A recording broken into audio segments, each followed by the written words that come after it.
नमस्कार, स्वागत है आप सभी का मालवीय एकेडमी के ऑनलाइन प्लेटफॉर्म पे। तो बच्चों, आपकी प्रिपरेशन जो है अब शुरुआत हो चुकी है और आप जो है बहुत गर्मजोशी से लीगल स्टडीज़ की अभी तक जो है आप क्वेश्चन कर रहे थे। आपका एक प्रश्न हमेशा से था कि सर और मिंटर कौन है, क्या हम लोगों को और मिंटर से भी पढ़ना है और क्या आप हमको फुल पैकेज देंगे कि नहीं। मैं आपको बता रहा था कि ये जो है आपको, चूँकि यह एक बहुत ही प्राइम कोर्स है हमारा, इस कारण से जो हमारे टीचर होंगे, जो हमारे मेंटर होंगे, वो भी चुन चुन के आएंगे, वो भी प्राइम होंगे। तो आज आपके सामने जो है इंट्रोड्यूस करा रहे हैं इंग्लिश लैंग्वेज की, मतलब अब इससे बेहतर विकल्प आपको इस बनारस में नहीं मिल सकता है। और इतनी बेहतर समझ के साथ, चूँकि देखिए इंग्लिश आना सबके लिए नहीं है कि इंग्लिश आपको आ रहा है, ये अलग चीज़ होती है। बच्चों को डिलीवर कर पा रहे हैं कि नहीं, आपके बैकग्राउंड के बच्चों को वो चीज़ आपके अंदर बैठ रहा है कि नहीं, आप ट्राई कर रहे हैं अपने से कि नहीं, ये बड़ी बात होती है। तो इस कारण से थोड़ा सा इसमें समय लग रहा था। मैंने आपको बताया भी था कि हमारी मीटिंग हो रही है मेंटर्स के साथ और सूरज सर जो है पूरी अरेंजमेंट में लगे हुए हैं। तो चलिए आज जो है आपके बीच हम आपको मिलवाते हैं ये मेघा मैम से, जो इंग्लिश की जो है बहुत जानी मानी टीचर है। आप कहीं ना कहीं इनको पहले भी देखे भी होंगे, बट अब जो है ये आपको क्लैट की जिम्मेदारी इनको दी गई है और लीगल के साथ साथ जो है आपकी इंग्लिश की भी अब जो है क्लास संभवतः कल से मिलनी शुरू हो जाएगी और मैथ्स के भी और रीजनिंग के भी जो है क्वेश्चन मिलने शुरू हो जाएंगे। तो चलिए आज जो है ये आप अपने मेंटर से मिलिए। Welcome ma'am. और अब ये आपके बच्चे हुए सब और आप जो है इनको संभालिए। इंग्लिश जो है इनको लगता है कि बहुत टफ सब्जेक्ट है, तो उस टफ को, उस खौफ को जो है आपको दूर करना है और उम्मीद है कि आपको बच्चे कोऑपरेट करेंगे और आप बच्चों को इंग्लिश में इनरिच करेंगे। तो लीजिए अब माइक आपके हवाले। चलिए अब बताइए बच्चों को अपनी स्ट्रेटजी के बारे में। Thank you for the complement introduction sir. तो आज से तो मैं आपकी मेंटर हूँ ऑब्वियसली, और जो इंग्लिश के ऊपर आपका डर है कि इंग्लिश नहीं हो पाएगा, मैम इंग्लिश बहुत कठिन है, इंग्लिश हमसे नहीं होता है, तो वो फिर अब डरने की कोई बात नहीं है, क्योंकि गलती तो सभी से होता है, पर हम लोग गलती तभी करते हैं ना जब हम कुछ नया ट्राई करते हैं। ठीक है, तो अभी हम देख लेंगे syllabus of CLAT 2025 English language. ठीक है, तो इंग्लिश लैंग्वेज का जो पैटर्न है वो लास्ट ईयर से थोड़ा सा चेंज हुआ है। If we see in the last 4 to 5 years, we will see that 2020 में हमारा 30 क्वेश्चन आया है। Same pattern goes for 2021, 2022 and 2023। 30 question आया है लगभग, but the pattern have change from the last 2024। 24 question आया है बस। तो वो हमारे लिए कहीं ना कहीं थोड़ा सा मोमेंट ऑफ रिलैक्सेशन भी है कि कम क्वेश्चन आया है तो थोड़ा सा कम टाइम लगेगा, बट स्टिल टाइम तो क्वेश्चन के हिसाब से ही आएगा। ठीक है, ओके। और सबसे जो बड़ा सवाल होता है बच्चों के बीच में कि what will be the criteria and what will be the our approach for reading comprehension, कैसे लीड कर पाएंगे हम। तो रीडिंग कम्प्रीहेंशन को पढ़ने के लिए एक कम्प्रीहेंशन में हम लोग 5 से 7 मिनट टाइम देंगे, इससे ज़्यादा नहीं। ठीक है, बट रीडिंग कम्प्रीहेंशन के लिए हम लोगों में थोड़ा सा दिक्कत ये आता है कि जब ज़्यादा वर्ड्स हमारे में हो जाता है तो थोड़ा सा दिक्कत होता है कि हम लोग नहीं कर पाते। But we have the dimension and we have the approach, right. Malviya academy is famous for giving students the various approach and various dimension, and I am here to give you that. Okay, तो each passage will be followed by a series of question. ठीक है, अब passage जो है वो कितने type के passage होते हैं हम लोगों को पता है कि we have 3 type of passage mainly. एक होता है नैरेटिव, एक होता है फैक्चुअल एंड एक होता है लिटरेरी। ओके, सो थोड़ा सा हम बता देंगे what is the meaning of narrative, literary and factual. Narrative होता है कि जब आप एक नैरेटर के पॉइंट ऑफ व्यू से कोई चीज़ रखा जाता है which don't include any factual data. जैसे कि हम कहीं घूमने गए हैं तो हम अपने जितने हम सारी चीज़ देखे हैं, किए हैं, वो हम एक पैसेज के अंदर अपने एक्सपीरियंस को हम इन्वॉल्व करते हैं।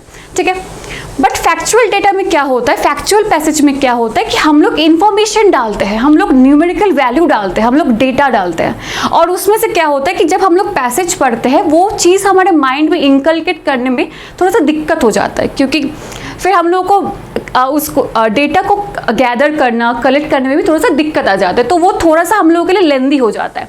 Last and least passage is literary passage, वो थोड़ा सा हमारे डिफिकल्ट है, क्योंकि अगर आपके सामने शेक्सपियर के कोई भी ड्रामा का पोर्शन आपके सामने रख दिया तो फिर वो थोड़ा सा डिफिकल्ट हो जाता है। बट बेसिकली ये नहीं आता है, बट फिर भी हम कहेंगे कि we will not exclude this from our practice, हम लोग को प्रैक्टिस करना है। हाँ, अगर हम एक दिन में या फिर एक हफ्ते में बहुत सारे फैक्चुअल और नैरेटिव पैसेज कर लिए तो एक लिटरेरी 2 लिटरेरी हम लोग करेंगे, ठीक है। नेक्स्ट है कि हमारे अप्रोच टू इंग्लिश क्या है। देखो, पढ़ते सभी लोग हैं, इंग्लिश सभी लोगों को आता है, ऐसा नहीं है कि किसी को नहीं आता, सभी लोग रीडिंग कम्प्रिहेंशन से क्वेश्चन सॉल्व कर लेंगे। It's a cup of T for everybody, सभी के लिए है। बट क्लैट हमारे लिए अप्रोच थोड़ा सा डिफरेंट अप्रोच रखते हैं, है ना।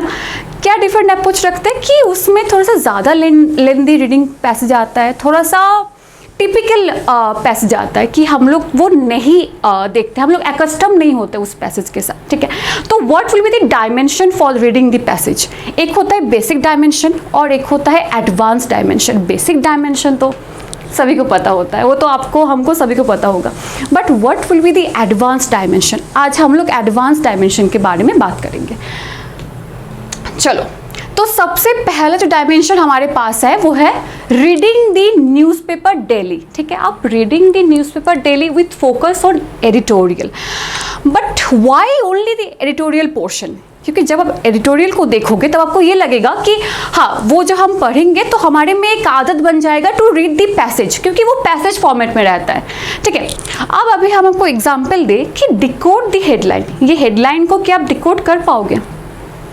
नहीं कर पाओगे, आई नो, क्योंकि इसमें कुछ कुछ वर्ड्स होता है जो थोड़ा सा डिफिकल्ट है, और हमको पता है कि from words it make a sentence, और सेंटेंस से हमारा पैसेज बनता है। तो अगर वर्ड से हमको नहीं पता तो सेंटेंस का मतलब नहीं पता चलेगा, एंड देन हम लोग पैसेज का मतलब भी नहीं पता कर पाएंगे।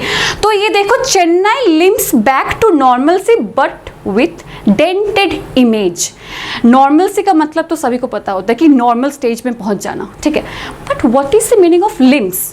लिम्स क्या होता है? अगर ये लिम्स का मतलब आपको पता होगा और डेंटेड का मतलब आपको पता होगा तो इसको आप कर पाओगे, कर लोगे, कोई दिक्कत नहीं है, ठीक है। इसका मतलब होता है कि डिफ़िकल्टी वॉकिंग, थोड़ा चलने में डिफ़िकल्टी होना, और डेंटेड मतलब खराब इमेज, जो चीज़ खराब हो जाना, ठीक है। तो इसका मतलब होता है कि चेन्नई अपने नॉर्मल स्टेज में फिर से वापस तो आया है, बट विथ डेंटेड इमेज, पर जो इमेज है वो खराब हो गया, वो बिगड़ गया है पहले से, ठीक है। तो इसीलिए बोला जाता है कि जब आप एडिटोरियल पढ़ोगे तब आप हर एक चीज़ को अच्छे से पढ़ो, ठीक है, उसको डिकोड करने की कोशिश करो, ठीक है। ये तो हमारा डायमेंशन 1 है। Then we have dimension 2, and what is the meaning of vocab triangle? Vocab triangle क्या होता है? मैं इस पे वर्ड लिखती हूँ and then sentence, okay, and then passage, ठीक है। इसका मतलब ये होता है कि वो वर्ड से सेंटेंस का कनेक्शन है एंड सेंटेंस से हमारे पैसेज का कनेक्शन है। तो वोकैब हम लोग को बिल्डअप करना है to interconnect each of the terms, ठीक है। तो इसीलिए एडिटोरियल रीड करना is very much important for you all. And then the third dimension is learn to skim and scan. नहीं, कंप्यूटर तो तुम लोग हो नहीं कि स्कैन करोगे, but still skim and scan मतलब ये होता है कि जब आप पैसेज पढ़ते हो तब ये कोशिश करो कि जो पूरा पैसेज है वो अपने अंदर आप जिस्ट बना लो, अपने दिमाग में आप स्कैन करके उसको समराइज कर लो, ताकि बार बार उसको पढ़ना ना पड़े, because it will take a long time, ठीक है। And then act smarter not harder. Obviously कि स्मार्ट एक्ट करना है, हार्ड नहीं एक्ट करना है कि बार बार पढ़ते रहो और कुछ नहीं, फिर उससे कुछ नहीं हमको आउटपुट मिलता है, ठीक है। तो क्या है कि look at the question first. इसमें look at the question first में हम ये कहना चाहते हैं कि हर एक क्वेश्चन को हमको नहीं देखना है। आप जब पैसेज आपके सामने है, लुक एट द क्वेश्चन मतलब 3, 4, 5, 6 क्वेश्चन होगा, उसमें से 1-2 क्वेश्चन ऐसा होगा जहाँ पे आपको सिनोनिम और एंटोनिम के बारे में पूछा जाएगा, ठीक है, या फिर मीनिंग, ठीक। तो जब आप सिनोनिम और एंटोनिम का क्वेश्चन देख लोगे and then we will read the passage, तो पैसेज में जब वो सेम वर्ड आएगा, मान लो कि आपको सिनोनिम ऑफ ऑप्टिमिस्टिक पूछा गया, ऑप्टिमिस्ट पर्सन पूछा गया है, तो जब वो वर्ड आपके पैसेज में आएगा तो आपके दिमाग में क्लिक करेगा कि अच्छा ये वर्ड मैंने तो क्वेश्चन में देखा है, तो तुरंत आपका आंसर बन जाएगा। ठीक है, एक सेकंड लगेगा आपको आंसर बनाने में। ठीक है, तो 2 क्वेश्चन का आंसर आपका तुरंत बन जाएगा। ठीक है, तो this is the portion you need to follow in your every passage reading. ठीक, देन डायमेंशन 4, अब ये थोड़ा सा हमको ट्रिकी लग सकता है, थोड़ा सा सुपरफिशियल लग सकता है, पर ये कहीं ना कहीं ये सच है कि हमारे जो central idea of the passage होता है वो फर्स्ट और लास्ट पैसेज में अगर हम रीड करेंगे अच्छे से तो हमको कहीं ना कहीं मॉडल, टोन, सेंट्रल आइडिया हमको मिल जाता है। ठीक है, कहीं ना कहीं हमको मिल जाता है। ठीक, तो हमारा फोकस ज़्यादा से ज़्यादा पहला और लास्ट वाले पैसेज में रहेगा। अगर वो फैक्चुअल पैसेज है तो उसका जो डेटा होगा वो मेनली बीच में रहेगा। ठीक है, क्योंकि पहले वाला इंट्रोडक्शन होगा, लास्ट वाला कंक्लूजन होगा, बीच में उसका सारे डेटा रहेगा। तो फैक्चुअल में उसका अप्रोच अलग होना चाहिए, नैरेटिव में उसका अप्रोच अलग होना चाहिए। ठीक है, लिटरेरी में तो उसका अलग ही सीन है। ठीक, बाकी फिगर ऑफ स्पीच को आपको अच्छे से करना है, क्योंकि फिगर ऑफ स्पीच अगर वो कोई पैसेज लिटरेचर के लिए आया, जैसे कि पिछले साल अनीता देसाई जी के एक पैसेज आया था। ठीक है, तो उसमें से एक फिगर ऑफ स्पीच का क्वेश्चन था। ठीक, तो लिटरेचर से क्वेश्चन आएगा तो आपको वो करना होगा। ठीक है, and then when you see a passage with fully infused with heavy vocabs, keep it last। मतलब अगर कोई पैसेज आपको तुरंत दिख जाता है कि उसमें बहुत सारे vocab है, हार्ड vocab है, बहुत सारे इंफॉर्मेशन है, तो उसको आप लास्ट के लिए रखो। ठीक है, क्योंकि वो थोड़ा सा टाइम टेकिंग होगा। पहला जो आपको ईजीएस्ट लगता है वो आप ईजी चीज़ें करो and then go for the toughest one. ठीक है, ये हमारा डायमेंशन 4 था, and then dimension 5 and the last dimension. Okay, ये हमारे लिए थोड़ा सा इम्पॉर्टेंट है, क्योंकि ये आपको रोज़ अपने हैबिट में इनकलकेट करना है, आपको रोज़ पढ़ना है इसको। तो जो चीज़ आप रोज़ करोगे उसको थोड़ा सा इंटरेस्टिंग तो बनाना पड़ेगा ना। चलो, तो editorial section of newspaper is very important, जैसे कि मैंने कहा, क्योंकि उसका जो पैटर्न है वो सेम टू सेम एक पैसेज जैसा पैटर्न है। आप जब उसको पढ़ने के लिए कोशिश करोगे तो उसका जो पैटर्न आपको दिखेगा वो पैसेज जैसा ही दिखेगा। ठीक है, further improve your reading skill by making you familiar with the lengthy passage. जो लेंदी पैसेज होता है, जो हमारे एग्जामिनेशन में आता है, उसके साथ आपको फेमिलियर करा देते हैं कि अच्छा चलो तुम्हारा ये जो पैसेज है इसका जो लेंथ है वो सेम टू सेम लेंथ आपके क्लैट के एग्जामिनेशन में भी आएगा, तो आप थोड़ा सा फेमिलियर हो जाओगे उसके साथ। ठीक, and then 1 editorial at a time. ऐसा बिल्कुल नहीं है कि आप एक द हिंदू लेके बैठो और उसमें जितने सारे एडिटोरियल है वो एक दिन में पढ़ो, फिर अब कुछ नहीं होने वाला है, फिर आपको 2 दिन बाद लगेगा कि नहीं मुझसे नहीं होने वाला है, मैं नहीं कर पाऊँगा। तो ये है कि जब पहले इनिशियल स्टेज में आप शुरू करोगे तो पहला 1 हफ्ता 2 हफ्ता आप एक पैसेज लेके चलोगे, आप एक एडिटोरियल लेके चलोगे। ठीक है, उस एडिटोरियल को अच्छे से पढ़ोगे, उसको प्रैक्टिस करोगे, and then go for after 14 days go for 2 editorial, and with your ability you can go for 3 and 4 2। ठीक है, बट सबसे पहले आपको एक ही पैसेज पे ध्यान देना है।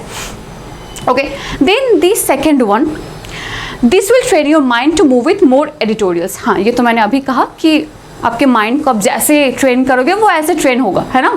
तो वैसे आप 2-3 जैसा आपको लगेगा आप कराते जाइए। फिर उसके बाद जो मोस्ट इंपॉर्टेंट पार्ट होता है कि हमारे जो आप क्वेश्चन में देखोगे, लास्ट वीक एक क्वेश्चन था जहाँ पे एक वर्ड था एंक्रोनेस्टिक, तो वो वर्ड नया वर्ड है ऑब्वियसली, है ना, वो नया वर्ड है। तो ये नया वर्ड जो है हमको कहाँ से मिलेगा?